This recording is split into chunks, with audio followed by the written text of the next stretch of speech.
How much alcohol is too much? I mean, I drink normally. Sometimes I get drunk. Sometimes I have a little too much and I regret it the next day. But I don't think I'm an alcoholic. I mean, don't alcoholics have to have like 15 bottles of vodka every 5 minutes? Well, today that's what we're going to talk about is how much alcohol is too much. When have you crossed the line over into alcoholism? Now, warning, this isn't going to be like those other talks that give you a clean-cut answer of 5 drinks and boom, stamp on your head, you're an alcoholic.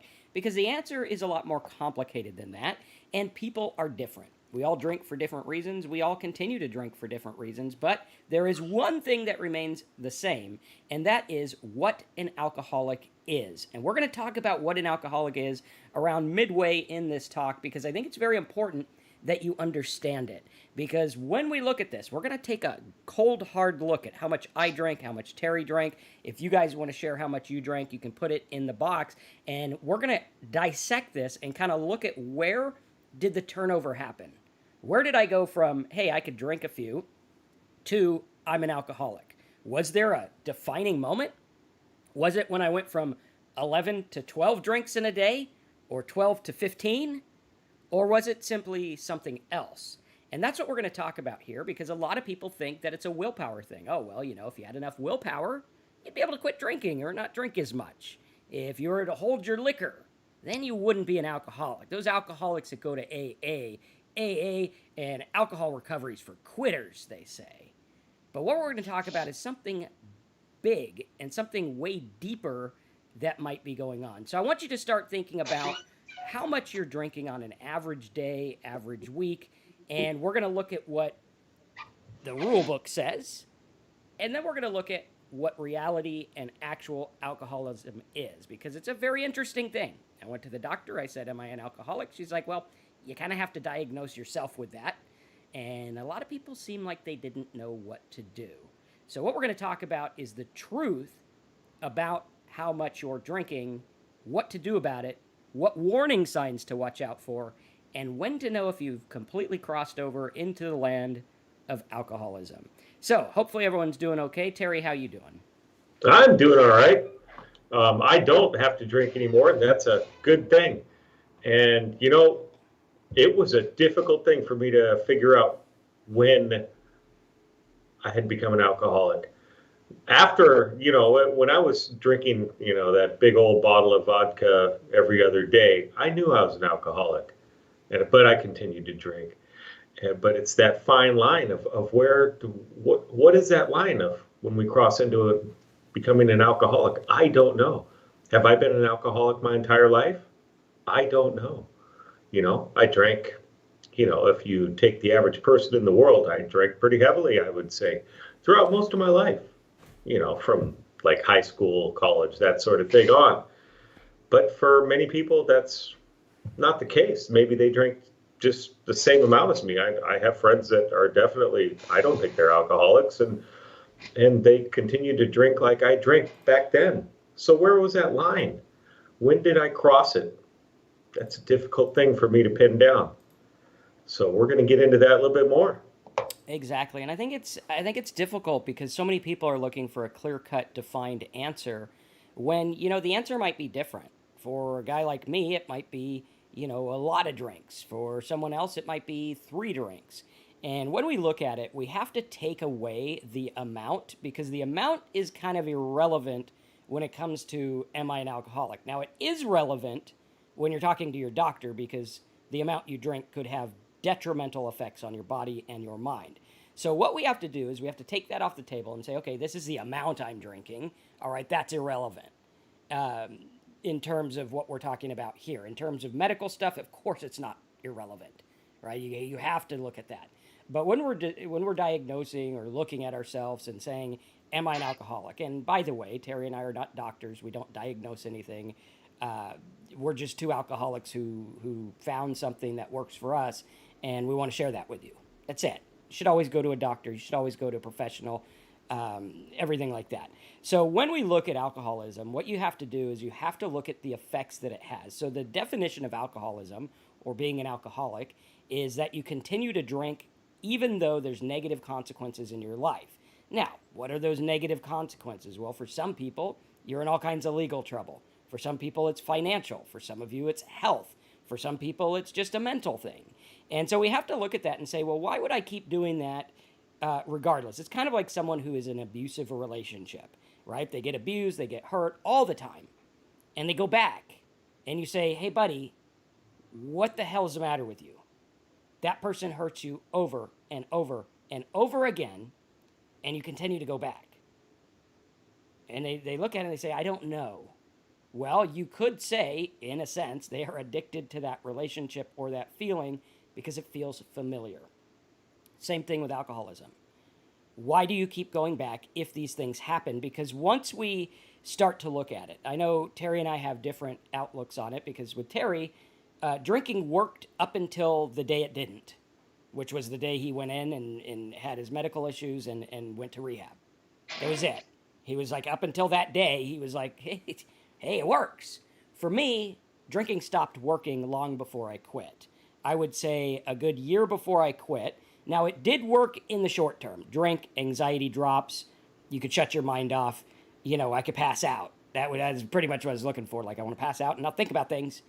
And so it did work on that aspect, but it wasn't working well. I knew that it wasn't helping.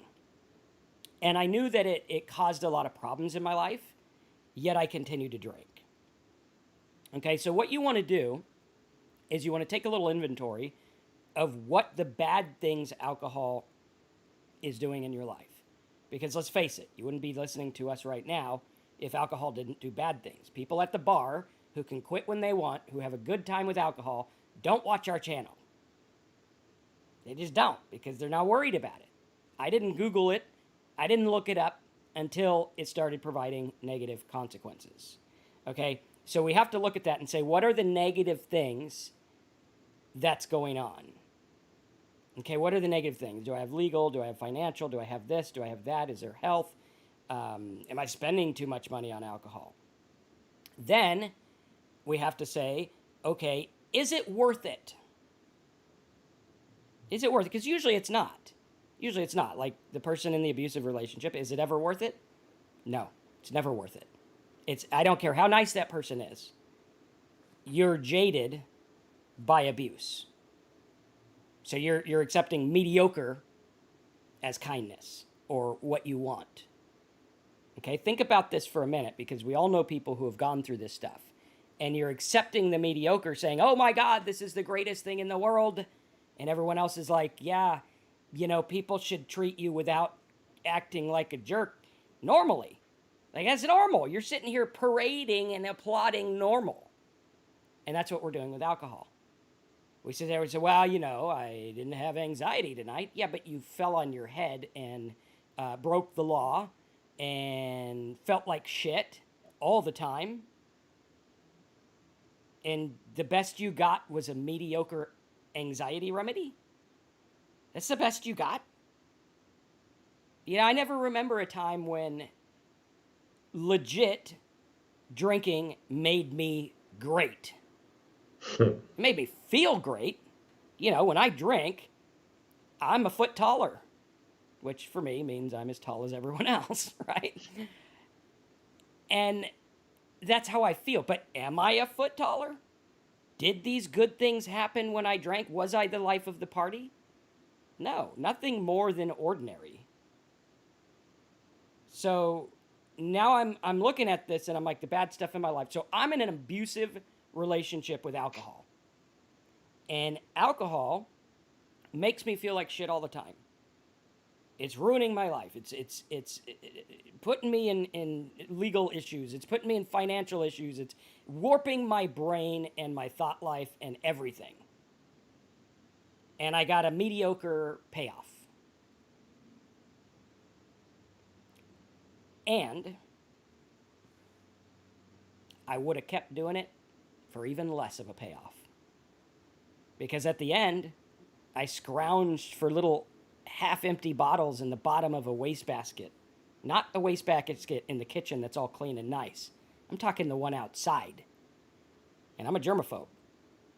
And I tried to get enough to pour a little drink so that I could get the mediocre of bullshit feel good, which didn't even feel good anymore. And you know what I did after I had that little drink I was able to make from the trash bin? I went out and got more.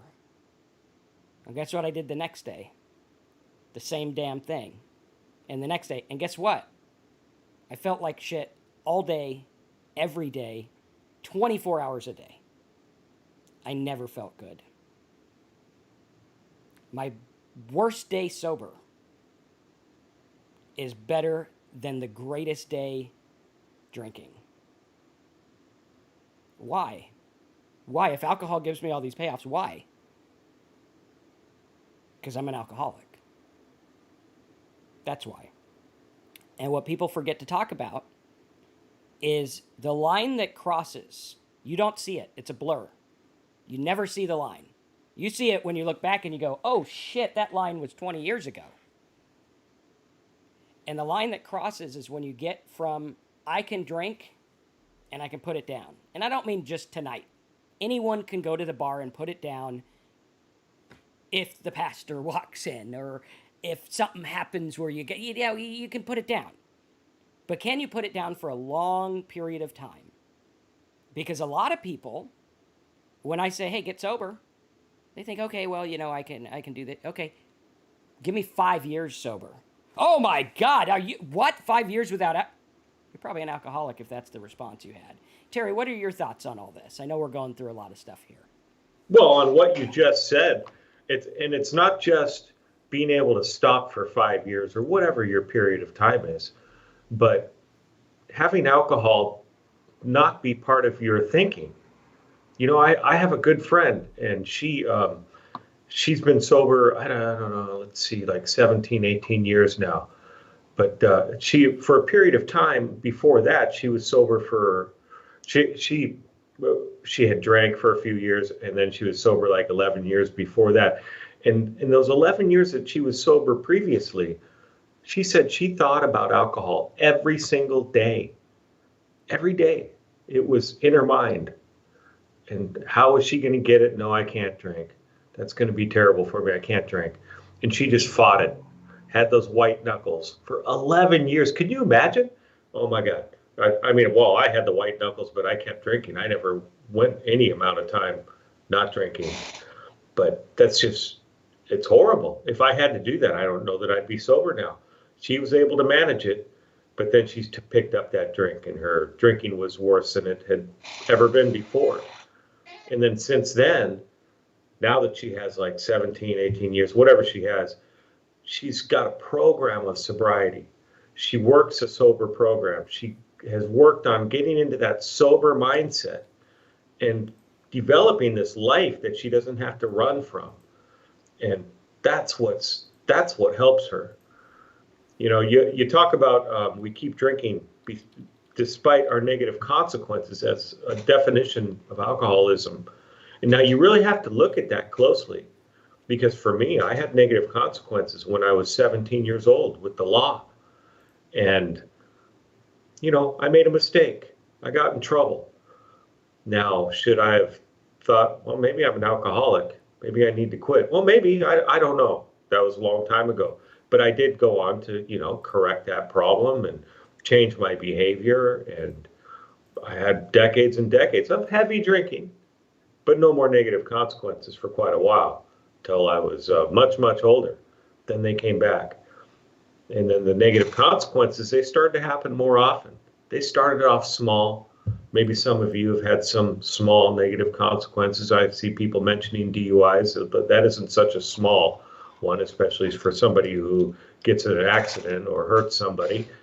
But, there's maybe you had little things like the boss called you out and said, you're not showing up on time to work all the time. What's going on? Or you're calling in sick too often. What's going on with you? Maybe those little things. And maybe they start to build up. I didn't really have the job issues. I was able to be as hungover or drunk as I wanted to be and get away with it. Maybe I didn't get too drunk to where they actually knew it, but I didn't get called out on that. But I did lose a marriage from it. I got in more legal trouble. I almost died. That's a pretty big consequence right there. They start to build up. So you got to take a really close look at it. Each person's different. I have another friend that he's been sober for quite a while, and he tells a story, and his story is like, I was drinking a bottle of wine a night. And I'm like, a bottle of wine a night? I use that to just get rid of the shakes. Come on, you're not an alcoholic. Well, he had negative consequences. It was affecting his life in a negative way. That's all it took for him. We're all different. He had to quit. He's got a much better life. A lot of you talk about how life is so much better sober. For me, too. It's incredible being sober. I don't ever want to go back, but I have to continue to work a sobriety program on that consistent basis to stay sober, because I know that one drink is eventually going to drive me back, and then life isn't going to be so good anymore. But it's the consistency in working a program that's really going to help me a lot, and that's what I try to do every day. So Absolutely. yeah. Yeah, and I think it's interesting because so many people get hung up on how much they drink. Like when you go to rehab, it's pretty much like a fest of, hey, here's how much I drank, and then everyone's trying to top it off with, here's how much I drank, here's how much I did. No, well, I drank, at the top of a mountain, and it's like, okay, well, does this all matter? Well, I think the thing that matters is what is it doing to your life? Who cares about it? Like when I look at things, because I like to play armchair psychologist and I like to read books and I like to understand things. And it's interesting because sometimes letters and things that we label stuff, we look at and we're like, well, I'm not that. I am not this thing, or I am not an alcoholic. And it's like, okay, well, we have to look at this because the term alcoholic came after what alcoholism does to your life. So if you're having a quarrel with the term alcoholic, take that off the table for now and look at what is happening in your life. Are your behaviors consistent with, I can't stop drinking? Okay, forget about the names and terms and letters and whatever, because those all came after. What we're doing is we're looking at things in our world and we're putting them in boxes, and sometimes it's nice to have a little box that says OCD and, whatever, alcoholic. And we put it all in these nice little tidy boxes. But some of us don't like those boxes because we're like, I don't want to be put in a box. I don't want to be labeled that. Well, forget about that for a moment and let's look at what's happening in your life. Okay, it's not like a checklist to figure out what you are. It's a checklist to try to help you understand what's going on. That's what this was all made to do. But then, of course, our society is all about finger pointing and you have this and you have that and you're bad and you're worse than me. And it's a big cluster F of things that is bad, right? And instead, what if you just leveled with yourself? This is where you get honest and you get rid of denial and you say, who cares what it is? What result do I want? All right, when Terry was sitting there after he got sober and he's like, okay, I got these medical things, I got all these things, right? Do I want to quarrel with the fact that these things are bad and they're not working in my life? Do I want to quarrel with that? No. He's fighting with the word alcoholic. That's what he's doing. And he's in the ring having a beef with a word that doesn't exist. Doesn't even exist. If nobody had a brain, that word would not exist in anything. If we didn't have language, that wouldn't exist. So you're fighting with something that doesn't exist.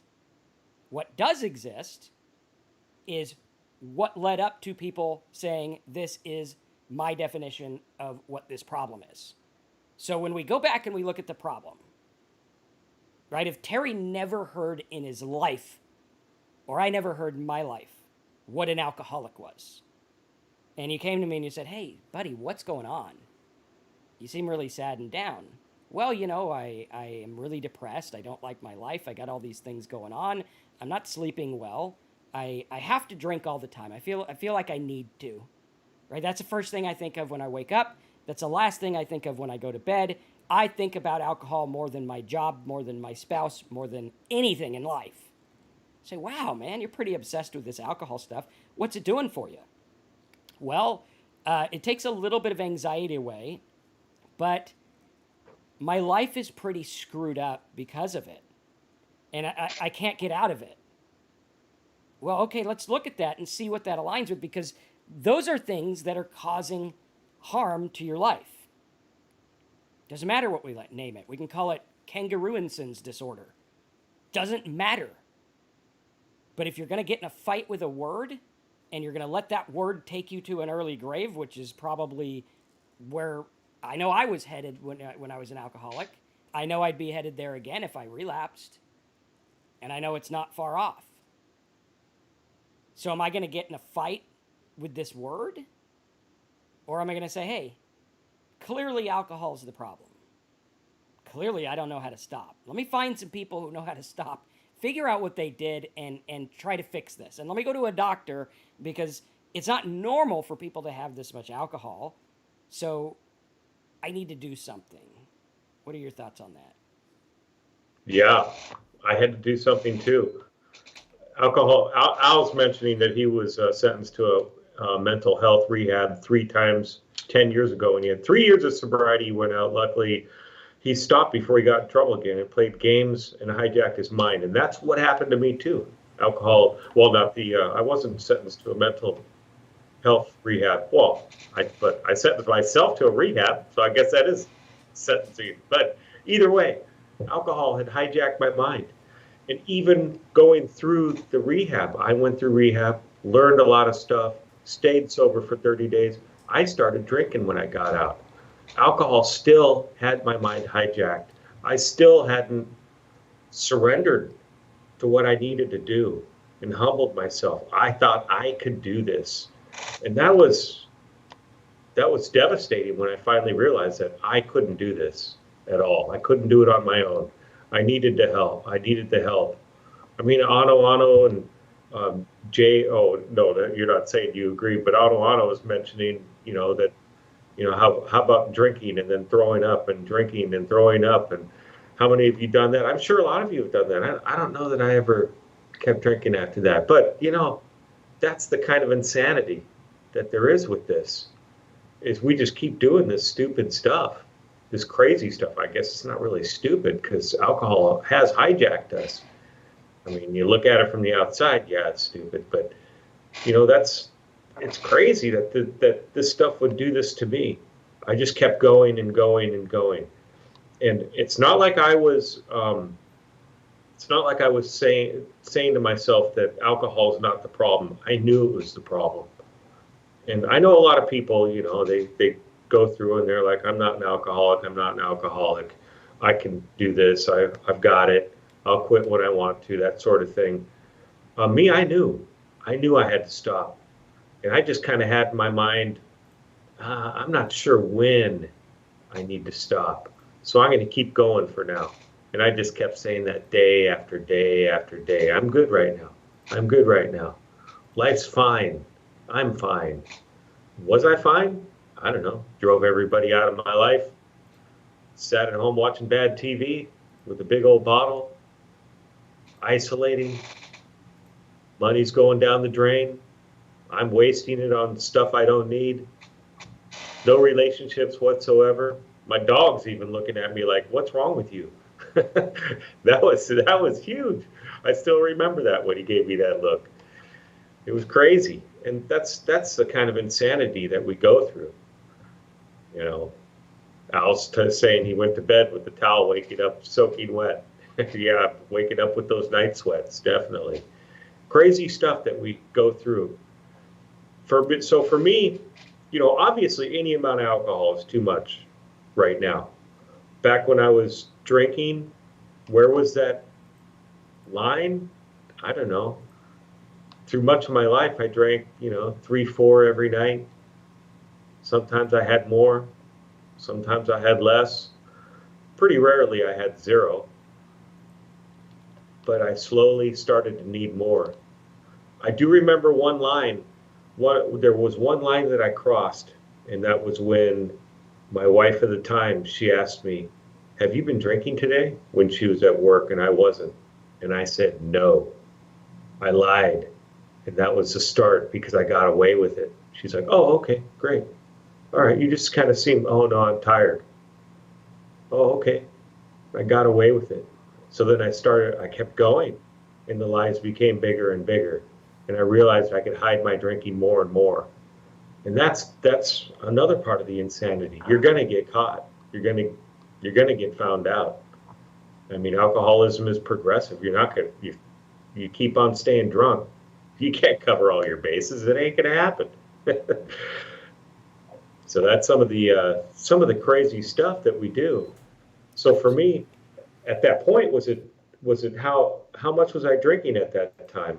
I don't know. Maybe instead of the 3 and 4 a night, I was drinking 5 and 6, and maybe a couple during the day. I don't know. It's hard to say. It doesn't really matter. It's how it affected me. Yep. Mr. Wiz says, I haven't drank in 15 days, but I smoked weed in the past few days. Does that mean I'm a failure? Well, I don't even think being an alcoholic means you're a failure. It means you're an Right. alcoholic. I'm not going to fault someone for what the body does naturally. Like the body naturally gets addicted to certain substances, and alcohol happens to be one of those substances. Some people are fine using other stuff. I myself am not. I could not smoke things and be sober. That's just me personally. It's different for everyone. It's just completely different. It just depends on you as a person. For me, I wouldn't do it if it was me because I need to worry about getting sober. Kate says something I want to bring up because Kate's is pretty Yep. important. Oh yeah. Kate says, guys, I'm withdrawing alone. My local hospital doesn't detox. I'm getting sick. Well, Kate, your local hospital does have a emergency room, and you probably have an urgent care. I would go there and tell them what's up, because even if they don't have a local detox, which is, from my understanding, again, I'm not a doctor, a local detox is like a kind of a rehab, which will help you get sober but also detox you. That's not what you need. Right now, you need ER help, doctors. Doesn't matter Yeah. if they're addictions, but you need to go there and you need to be honest with how much you're drinking, because doctors will know. Whether it's a rehab or a detox center or whatever, you need to get medical attention. So take the whole, whatever you call it, what you need is medical attention. Yeah. That's what I would do if I were you. And I think I mean, if Terry didn't, he wouldn't be here today. That's right. I totally wouldn't be alive if I didn't go to the ER department. Mm-hmm. And I did, and and they were able to save me, literally. Yep. So it's, you don't want to mess around with it. I probably played it a little too close to the edge. I went to the doctor, not by my choice. I was taken out of my house in handcuffs because I was a threat to myself. And I was taken to the hospital, and I went there, and then kind of got the alcohol out of my system for the day.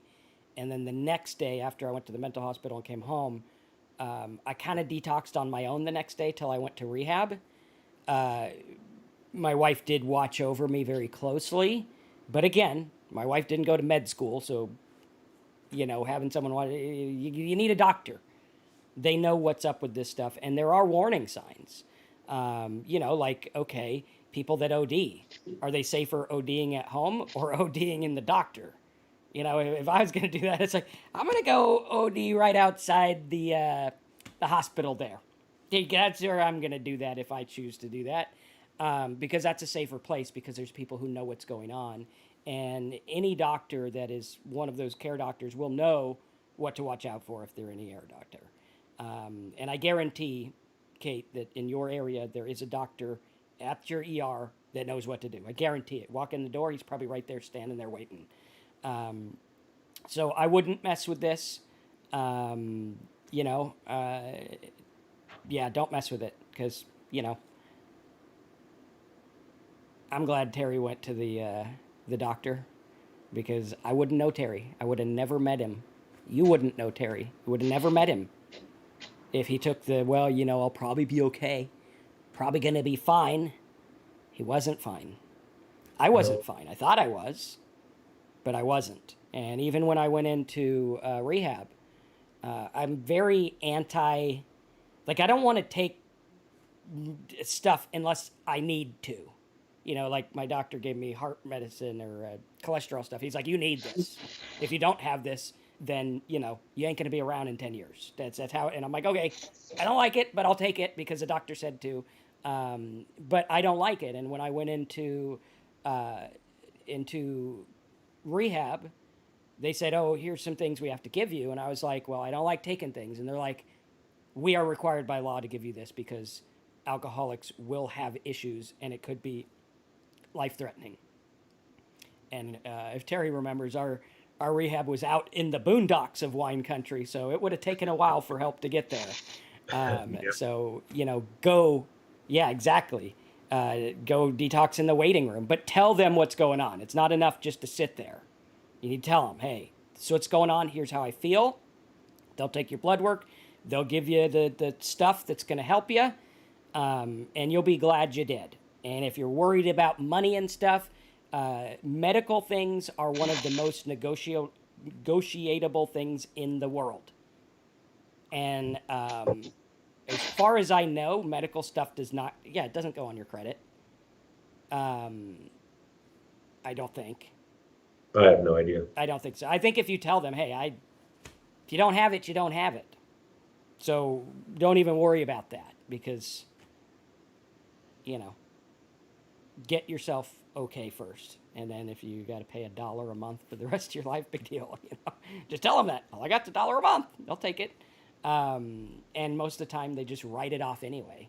After 7 years, they just, there it goes. There it went. So yeah, Kate, go get help and do it now. I'm going to go a little different direction with Ano's comment. What's wrong with us?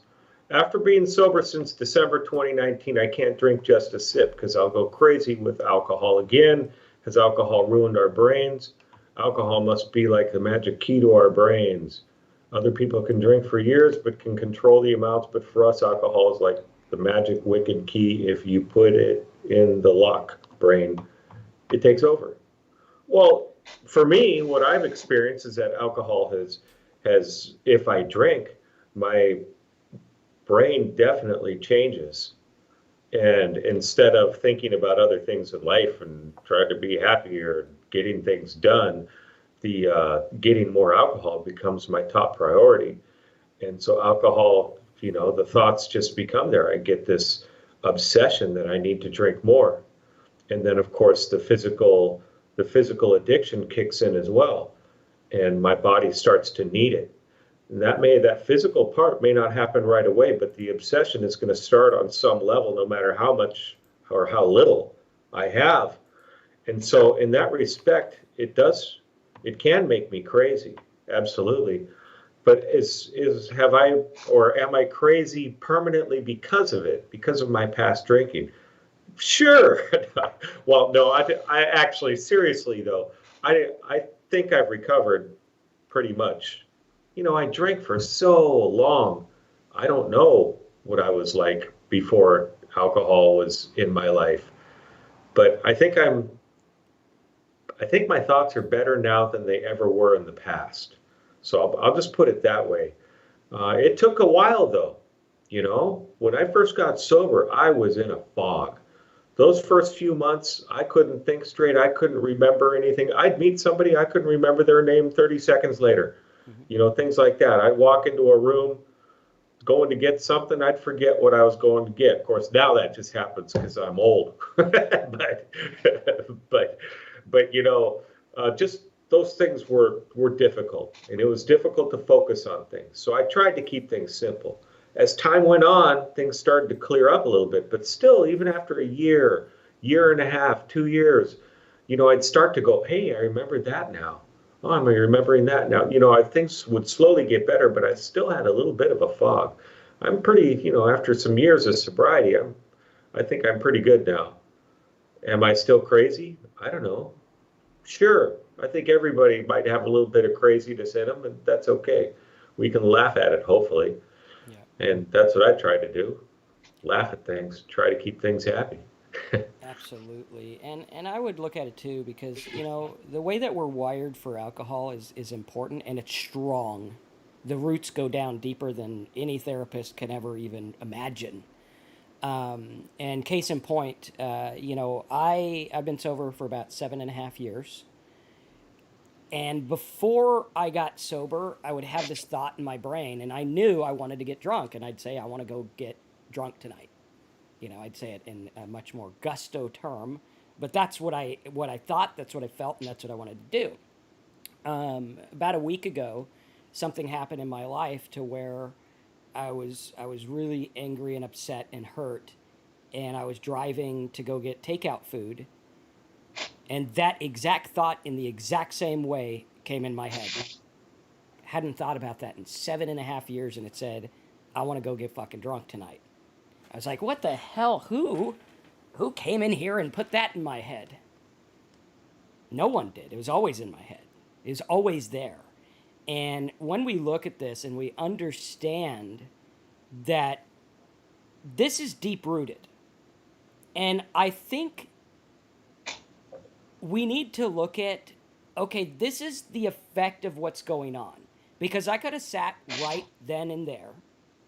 And I mean, it was strong. I went to a meeting that night, and I went the next nights, and I probably should have gone this week, but I am so busy, I can't even turn around. I got so much going on.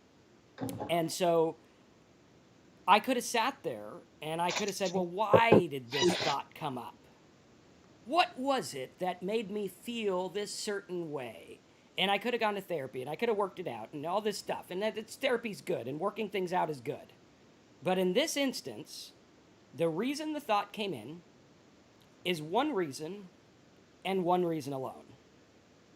Is it because I had an abusive past? Is it because I deal with things in my life? Is it because of the stuff with my father? Is it because of the other stuff I'm dealing with? No. It's because I'm an alcoholic. Yep. Close the book. That's it. We are done.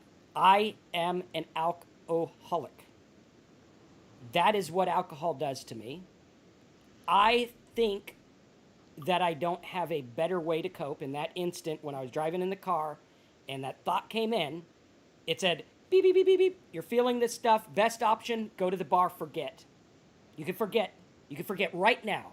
Marcus, you could go right now and you can forget everything and you can feel better for a minute and you can laugh with people at the bar and you can probably not find your way home, but who gives a shit?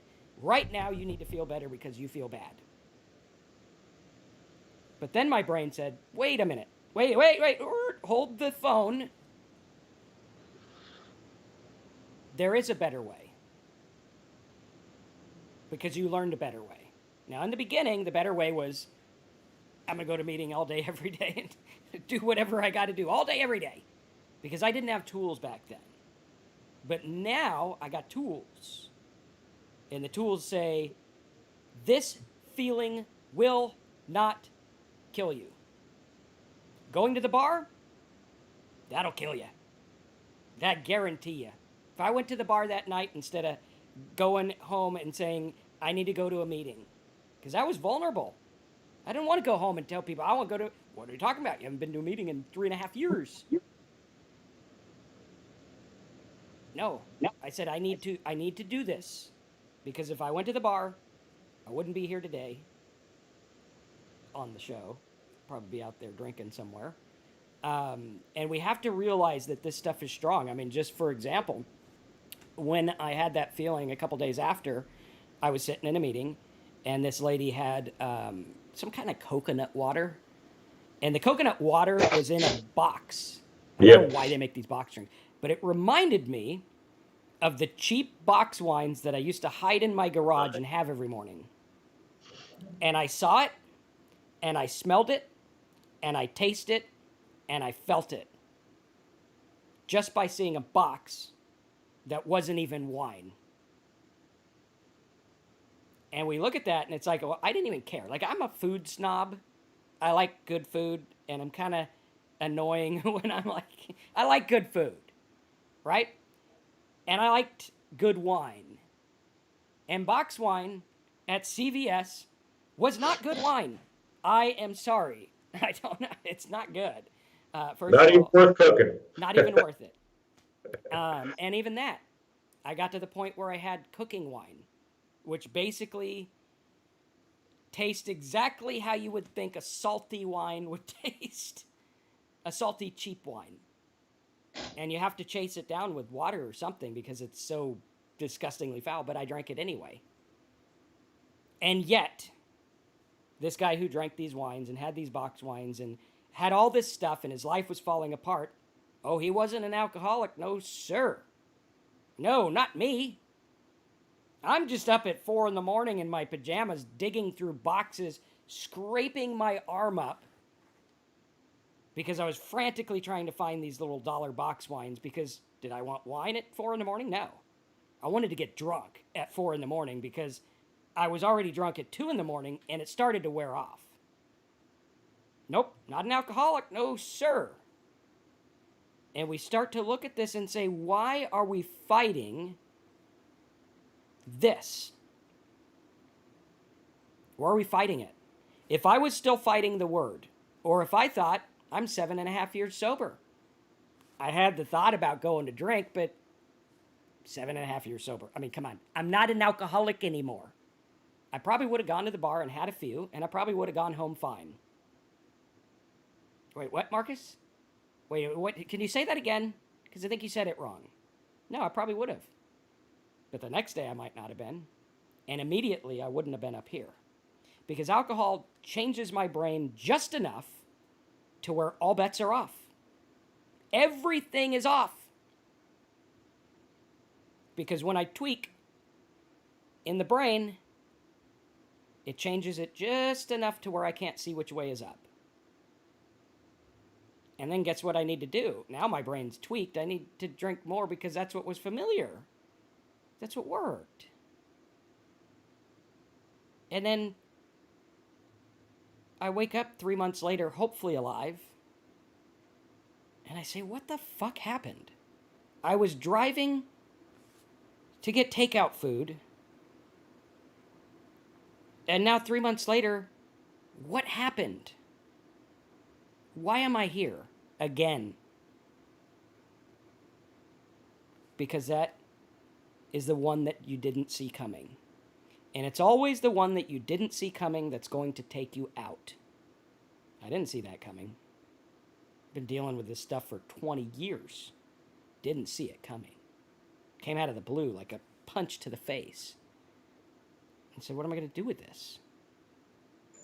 Well, I said, it's going to hurt. It's going to be difficult. But I'm not going to drink. No matter what, I'm not going to drink. Why? Call it what you want. But I can't have alcohol because I know what it does to my brain. That's why I don't drink today. And I think if we look at it that way, rather than saying, when did I become an alcoholic? How is it? What is it because of my feelings? Is my shoes too tight? Was it this? Was it that? What if instead I say, I don't want this result? And I talk too much, so we'll turn it over to Terry. Thank you, Marcus. I appreciate that. Back to you. No, I'm just kidding. Yeah. No, I relate to what you were saying. Absolutely. You were talking about how I lost my train of thought. Yeah, about that first drink, or if you took that little drink and how it would affect you. And for me, I just know that I tried it. I took that first drink because I wanted that first drink. I was even in the meeting and I thought, I'm going to go get a drink after this meeting. And I went and I got one. And the next day, I was buying a big old handle of vodka because I drank that bottle that I bought that day, the 750 of vodka. And I was right back to where I was. Actually, I was drinking more than I was. And that's just what happened to me just that one time where I just had the thought of, I want one little drink. It's insane. And you were talking about it's the one that you don't see coming. And I've seen that so many times from people that come back to getting, they've gotten sober again, they've relapsed and gotten sober again. They're like, yeah, I didn't expect to be having a drink that night. And they all say the same thing that you just did. They say, I had that drink and then all bets were off. That's what happens. And it happens so many times with people. For me, it was a little bit of a conscious decision, but I think for most people, they don't see it coming. They didn't have their defenses up, or they didn't have enough of a sober mindset, or they didn't have a sobriety program. You know, there could be a lot of different reasons, or they had some tragedy in their life, or something happened, or there's something to celebrate. You know, last week I went to just a little group. We have an annual holiday little get together, and the guy who organizes it, his favorite place is a brew pub, so it was there. We met in the bar an hour before we sat down for dinner. So, you know, now something like that, I'm not going to show up early, that's for sure, especially for standing in a bar. I do not make a habit of doing that. You know, that's just me. I don't feel it's a real healthy thing for me to do. But we did go to the bar, you know, and hung out and talked to people, and it was fine. And that's because, you know, I brought my wife with me, who knows I'm sober, and pretty much everybody else there knows I'm sober. A couple didn't. So it was all good. I had accountability, and that's what I made sure of. And, you know, there was one person when I said, yeah, you know, it's late at night, so I don't want any caffeine. I'm like, yeah, can I get a Sprite? One of the people are looking at me. I'm in a brew pub with, you know, 30 different flavors of beer and all that. Looking at me like, what's wrong with you? And I'm like, cheers, happy holidays. You know, I don't need to justify anything. And it was fine, because I know if I have that little beer or whatever it is, yeah, I never liked those fancy beers anyways, but but you know, I knew if I it wasn't going to help me. Yeah. It was going to make me go insane, back into that alcoholic insanity. And everything was fine. Then we went over to the restaurant, had a nice dinner, and it was very, very nice evening. It was great. That was my one holiday party this year. Well, except for the ones I catered last week. Catered a whole bunch of them. But that's a different story. That's working. That's easy. It's easy to stay away from the alcohol when you're working. Well, it wasn't when I was drinking still. It wasn't easy to stay away. But now that I've been sober and do have a sobriety program, it's not so difficult anymore. Yeah. Mr. Wiz says, Marcus, you said you were having a really hard time last week and wanted to drink. Did you get past that?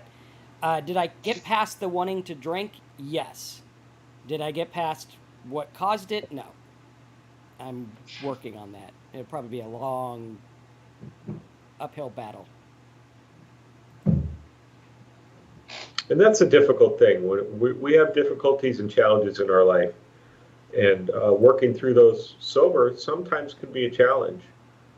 But for me, I just try to do the next best thing, the next thing that I'm supposed to do. Sometimes the only thing you can do is wait. You know, especially with the things that are really emotional and stuff like that. For me, I'm looking at a big change in my life coming over the next month or two. And actually, one of the changes is going to happen in less than 2 weeks, and it's a pretty big one. And but for me, this isn't such an emotional thing. It's more of just, I don't know, have to do things, have a lot to do. And so for stuff like that, it's not so difficult. I just keep moving forward. Okay, what do I need to do today? I need to do this, this, and this. Okay, tomorrow, what do I need to do? This, this, and this. Okay, if I don't get some of it done, that's okay. I can do it the next day.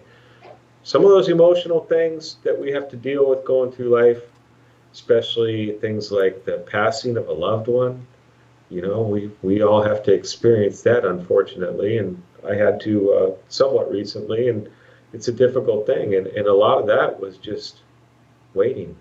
What do I do? What do I do now? What do I say? Or a good friend of yours that's had somebody pass away. What do you say to them? You know? Or like my mom and dad, when they were in their last days, you know, go up and visit them. What do I say to them when they can't communicate to me? I sit there. Let's see, Dad likes old big band music. Okay, let's find some on YouTube and play it on my phone. You know, I just try to keep it simple, keep it real, be there. That's all I can do. And that's one thing that we have to, or that at least I have to realize, is I can only do so much. I only have so much control. And so that's I have to leave it at that. And if I start trying to take control of things that I have no control over, it's going to frustrate me. It might drive me to that drink. And I have to be careful of that, because once I take that drink, I'm not going to be able to help these people in my life. And right now, I feel that I can help, and I feel that I do help. And that's a great way to support my sobriety. Somebody mentioned way in the beginning in the comments that they like to help other alcoholics. That's something that helps me stay sober every day. Reading your guys' comments, it's awesome, because I relate to almost everything you guys are saying. I've been there, or I know somebody who's been there, and you guys are talking about some solutions too, and those are great, because I use a lot of what you guys are talking about. It's good stuff, and that's how we can stay sober, is trying to help each other, giving each other advice. Yeah, some advice may not be for me. Maybe I don't agree with a couple things you guys are saying, but it's okay, because if it's working for you, it's going to work for somebody else too. So keep going. Absolutely. Keep trying to help the other alcoholics. And Himanshu says, I used to watch these streams 2 years back, full drunk, slouched, and hungover. Now I'm 660 days sober. Congrats on that. Feeling good that you are still helping people with a habit they feel stuck with. Which brings us to our commercial. We have a bunch of tools and things to help you guys get and stay sober. Mostly about the mindset stuff. Obviously, if you're like the gal that was here earlier that needs to go to the doctor, you need to go to the doctor. I can't help you with that. Terry can't help you with that. We are not doctors. But with that said, after you get your doctor help, if you do want some insight into what helps us stay sober every day and some of the mindset stuff, and you want like a double bonus, because with this we can actually help spreading the message. So if you want to help spread the message to other alcoholics with what we're doing here, if you like what we're doing and you want sober mindset stuff, go over to talksober.com, click on join our recovery class. It is $27 a month. You can cancel whenever you want, and you'll get access to all those tools, and you'll feel good knowing that you are supporting us in spreading this message. And we have a lot of goals for the new year coming up, and that will help us with those goals. And that'll help us reach more people as well, if you guys think we're doing a good thing to help alcoholics understand what's going on. And it's very simple, it's very secure, it's very safe. You just go to talksober.com right like this, click the yellow button, fill out this form, and I think we still have our deal going on where if you do sign up this month, we'll get you a free call with Terry. I'll try to be on the call if possible, although I don't even have time to call myself right now. But I will try to be on the call if possible, and we'll try to do what we can and reach out to you guys and understand what's going on, and try to get you guys some information and some different mindset, which I wish I had when I was drinking. Hell, I wish I had it when I was a year sober, because there were some things that I didn't know at a year sober that I know now, which I think, Terry and I can pass on to you and say, hey, this is what I wish was there, which is cool. And Al says he did a talk live with them, and I'm going to do it again soon.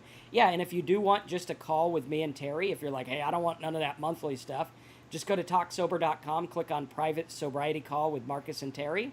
One-time deal, $97. You hop on a 1-hour call with us, and we just talk about sobriety or whatever you want. And you can fill that out.